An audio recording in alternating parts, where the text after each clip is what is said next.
ایک بنیادی رکن ہے اسلام کا، صاحب استطاعت پر زندگی میں ایک مرتبہ فرض کیا گیا ہے۔ اس کا مقصد رضا الہی کا حصول ہے، اور یہ مقصد ہر حاجی کو مستحضر ہونا چاہیے۔ عمومی طور پہ ہم جب حج پہ جا رہے ہوتے ہیں، چونکہ زندگی میں ایک طویل تڑپ جد و جہد کے بعد لمحے نصیب ہوتے ہیں، اور یہ ایسی عبادت ہے جس کا تعلق مال و دولت سے بھی ہے کہ صاحب استطاعت پر فرض کیا گیا ہے۔ تو جو ہی حاجی حج کے لیے تیاری کرتا ہے تو معاشرے سے داد و تحسین، محبت، پیار اور حسرت کی نظر سے دیکھا جانا، یہ ساری چیزیں اسے حاصل ہوتی ہیں۔ تو اس پر اللہ تعالیٰ کا شکر ادا کرنا چاہیے کہ اس پوری بستی سے، اس پورے محلے سے، پورے خاندان سے اللہ نے مجھے یہ سعادت نصیب کی، تو اور زیادہ جھک جانا چاہیے۔ لیکن تربیت نہ ہونے کی وجہ سے عمومی طور پہ یہیں سے ہی عجب اور خود نمائی کا جذبہ پیدا ہونے لگ جاتا ہے، جبکہ یہ چیز حج کے مقاصد کے منافی ہے۔ اور وہاں جا کر کے بھی حاجی جس طرح سے اپنے حج کو کیش کروا رہے ہوتے ہیں، سوشل میڈیا آنے کے بعد اب تو ایک ایک ادا اپنے ملنے والوں تک پہنچائی جا رہی ہوتی ہے۔ احرام جو باندھا ہے، یہ تو ایک فقیری ہے کہ سلے کپڑے بھی نہیں پہنے اور لباس اتار دیا اور 2 کپڑوں میں کفن کا نمونہ ہے، لیکن اس کی بھی سیلفی اپنے عزیزوں کو بھیجی جا رہی ہے۔ حتیٰ کہ طواف کعبہ یہ دیوانہ وار محبوب کی چوکھٹ کا طواف ہے، اور اپنے مالک کے حضور الہا و زاری کے مناظر تھے۔ یہ خوبصورت مناظر بھی سیلفیوں کی نظر ہو گئے۔ حد تو یہ ہو گئی کہ مواجہ انور کے سامنے رسول کریم کے روبرو، جہاں سانس کا شور بھی اہل نظر مناسب نہیں سمجھتے، وہاں بھی روضہ رسول کی جانب پشت کر کے سیلفی لی جا رہی ہے اور اپنے دوستوں کو بھیجی جا رہی ہے۔ یہ میں حجر اسود کو چوم رہا ہوں، یہ دیکھو میں مائے زمزم پی رہا ہوں، یہ دیکھو میں سائی کر رہا ہوں۔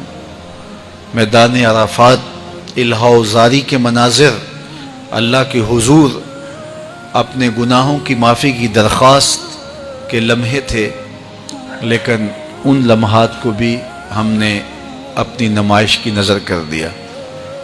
اتنا لمبا سفر کاٹا، مشقتیں، صعوبتیں راستے کی گوارا کی، خون پسینے کی کمائی صرف کی۔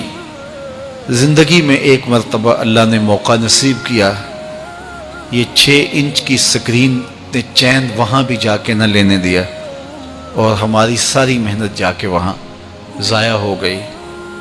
نمائش تو اللہ کو کسی صورت ہی پسند نہیں ہے، تو حج کے موقع پر یہ دیکھنے کو ملتا ہے کہ بس ایک ایک منظر کیپچر کیا جاتا ہے، اور پھر اپنے دوستوں کو بھیجا جا رہا ہوتا ہے کہ یہ دیکھو میں کوہ صفا پہ کھڑا ہوں، یہ کوہ مروہ پہ کھڑا ہوں، یہ طواف کا منظر ہے، یہ ملتزم سے لپٹا ہوا ہوں۔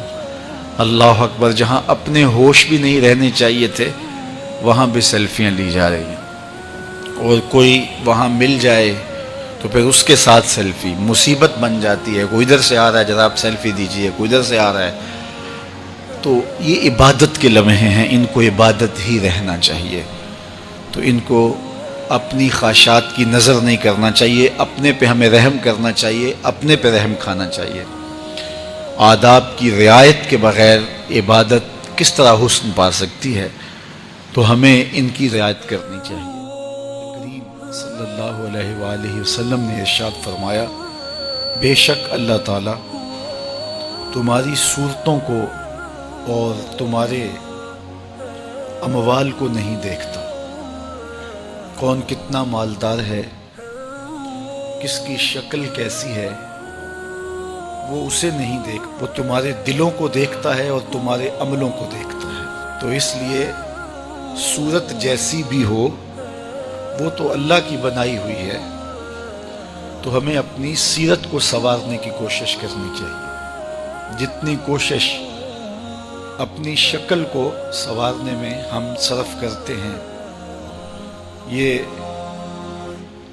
رنگ گورا کرنے والی کریمیں اس وقت جتنی زیادہ فروخت ہو رہی ہیں، ہر شخص اس چکر میں ہے کہ میں اچھا بھلا دکھائی دوں صورت سے، شکل سے، لیکن رب چاہتا ہے کہ میرے بندے کی سیرت اچھی ہو، رنگ بلالی بھی ہو، لیکن صورت کی بجائے سیرت کی طرف توجہ دینے کی ضرورت ہے۔